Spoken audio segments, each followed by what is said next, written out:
habeen wanaagsan saaxiibayaal meel kastoo aad joogtaan u diyaargarooba wararkeena caawa oo inaad ka daawataan janaaladana youtube-ka waa habeenimo talaada taariikhdan ay ku beegan tahay 22 bisha juun sanadka 2021 qodobada ugu waaweyn ee wararkeena caawa aad ku daawan doontaan waxa qaybka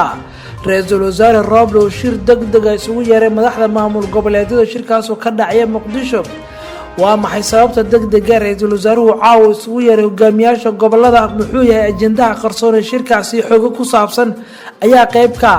6 wareegto uu saxiixay madaxweynaha waqti uu ka dhamaaday farmaajo oo sharci darro laga dhigay lagana soo horjeestay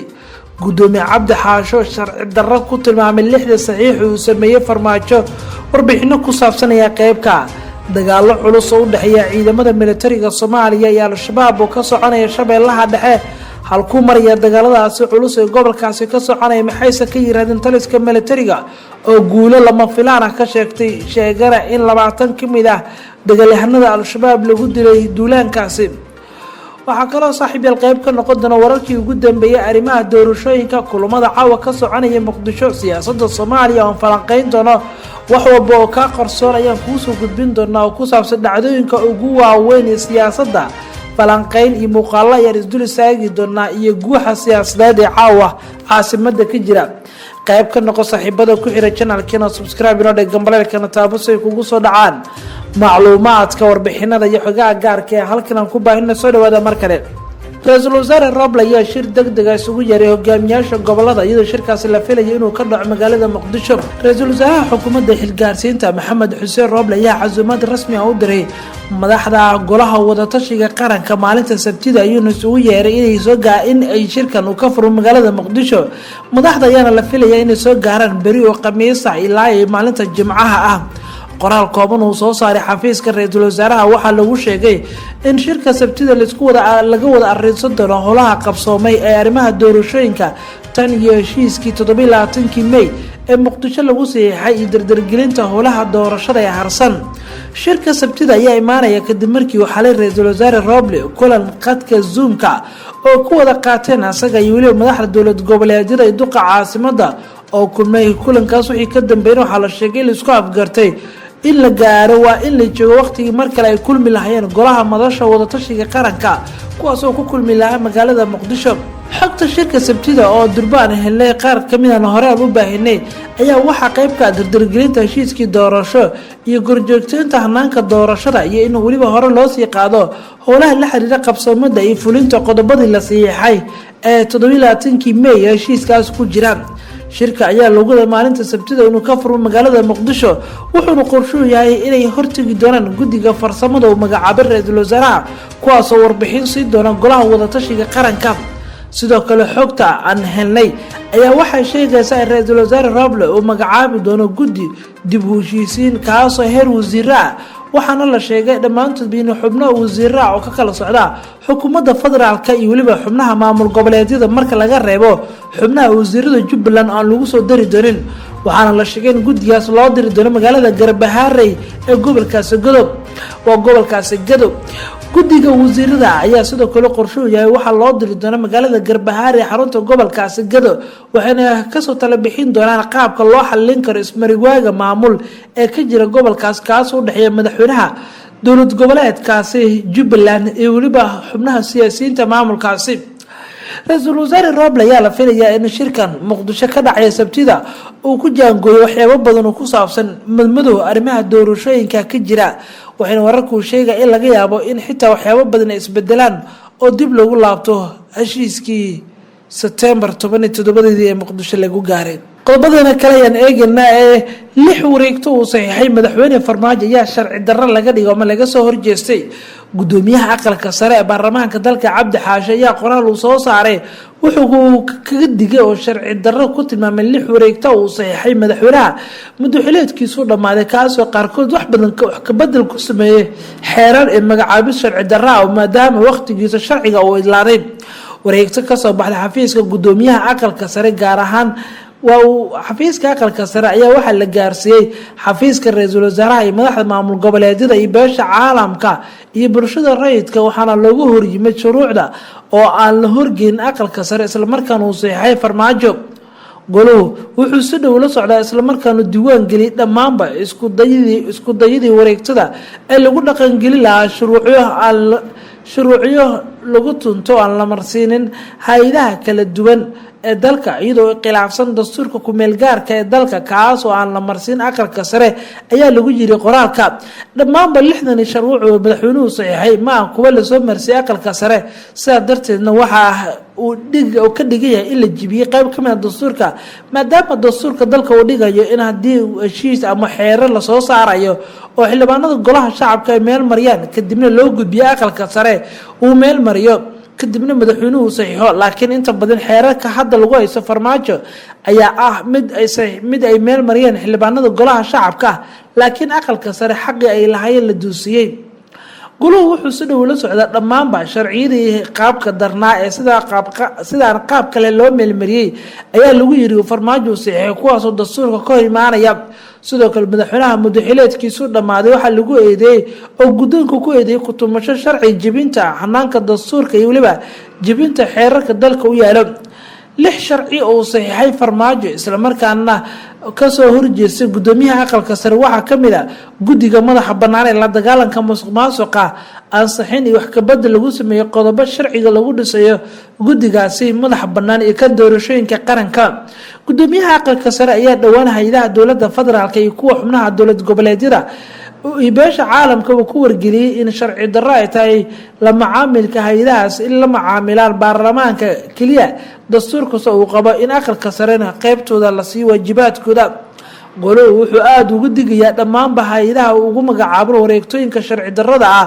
inaysan howlgeli karin ama aysan shaqayn karin maadaama wareegtadaas ay tahay mid qaldan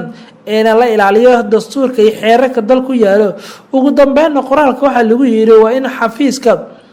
gudoomiye cabdi xaashi aqalka sare loo soo marsiiyay 6 shuruuc sida sharci darrada ah oo ku saxiixay farmaajo kordhow dagaalo culus oo shabeellaha dhexe ka dhacay taliska militariga ayaan eegaynaa ee wararkii ugu dambeeyay waxay sheegayaan in ra-iisul wasaare Roble uu wado kulmadii ugu dambeeyay arrimaha doorashooyinka asagoo sidoo kalena guddiyadii farsamo uu magacaabay ra-iisul wasaaraha la sheegay in uu doonayo in guddiyadaas ay la wareegaan dhammaanba howsha doorasho guddiyadaas waxaa ku jira abukaate cumar dhagay oo qaybka guddigii doorasho ee dowladii hore xasan sheekh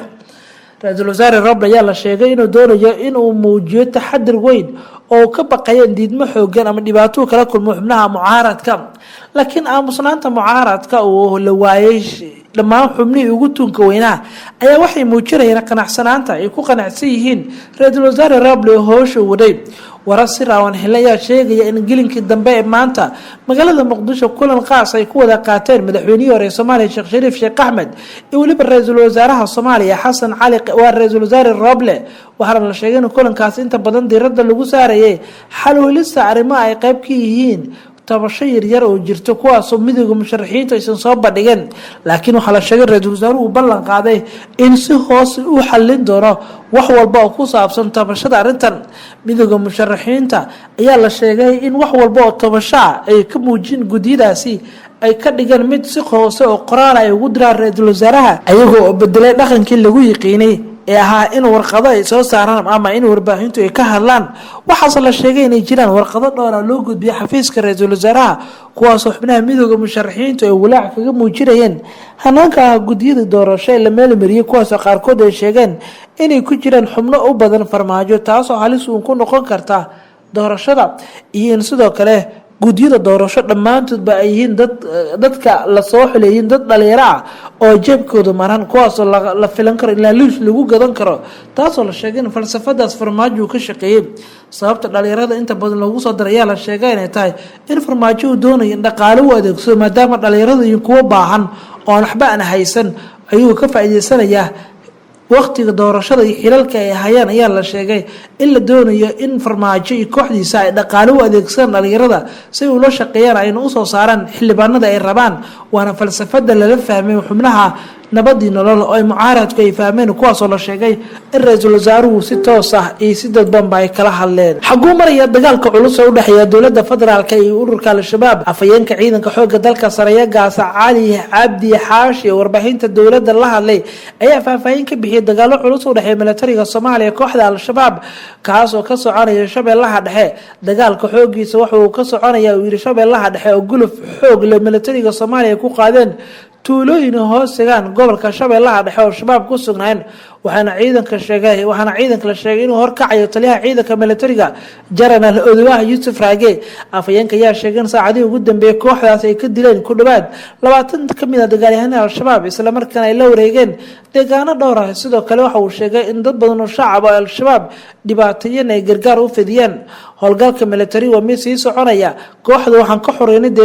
deegaano badan oo si arxan darro ah dadka ugu leen jireen. waxaa ka mid ah Cali Fooldheere, qurac madoobe oo deegaano muhiim ah oo kooxdaasi al-shabaab aan kala wareegnay ayuu yiri afhayeenka. sidoo kale afhayeenka waxa uu sheegay in hadafkoodu yahay in guud ahaanba gobolada dalka Shabeellaha Dhexe ay ka ciribtiraan kooxda al-shabaab. wuxuuna xusay in ciidanka booliiska ee Hirshabeelle ay ku wareejin doonaan goobaha ay la wareegeen. deegaano badan oo muhiim ah oo Shabeellaha Dhexe ayaa toddobaadii ugu dambeeyay ka soconaya dagaalo. dowladda ayaana guulo ka sheegatay inkastoo deegaano badan oo ceelbaraf ay ku jiraan ay ka dhaceen qaraxyo ismidaamin ah oo al-shabaab ay geysteen. waa kala afhayeenka ciidamada xoogga oo arrimahaasi sharaxaya. shirkeygan jiraa'id maanta waxaan ku qabanayaa howlgalladii beryahan ka socday Shabeellada Dhexe taas oo deegaano badan lagu soo xoreeyay. laakiin qaybta hadda maanta uu dagaalku shalay iyo maanta uu ka socday waxaa waaye Waaraxley, Cali Fooldheere, qurac madoobe. intaas ayuu hadda dagaalku uu ka socdaa. dhulkaas oo ah dhul kayn ah oo ama hawd ah oo beryahan dagaalku uu ka socday. waxaa lagu dilay 17 dagaalyahanaa lagu dilay. haddana dagaalku waa socdaa. waxaana ka go'an ciidanka xoogga dalka Soomaaliya in uu ka xoreeyo gobolada Soomaaliya nabadiidka shabaab. wuu jiraa hub lagala wareegay dagaaladii howlgalladii hore. dagaalkan shalay ka dhacay meel jiqay ahayd maaragtay oo maaragtay lagu garaacay maaragtay hoobiyaal lagu garaacay iyadoo loogana digay dadka deegaanka degan meeshaas in ay isaga fogaadaan baacsiga la baacsanayo al-shabaab iyo nimanka nabadiidka ah. wixii huba iyo wixii khasaaraha oo soo gaaray oo kalena gadaal baa laga soo sheegayaa. laakiin waxaan hadda inii caddaynayaa in dagaalku uu ka socdo meesha la yidhaha Waaraxley, qurac madoobe, Cali Fooldheere nawaaxigaasoo ka socdaa. waana laga ciribtirayaa aagga Shabeellada Dhexe oo dhan. ciidamada dagaalka ka wada xoogga dalka Soomaaliya iyo ciidanka biliiska Hirshabeelle ayaa dagaalkaas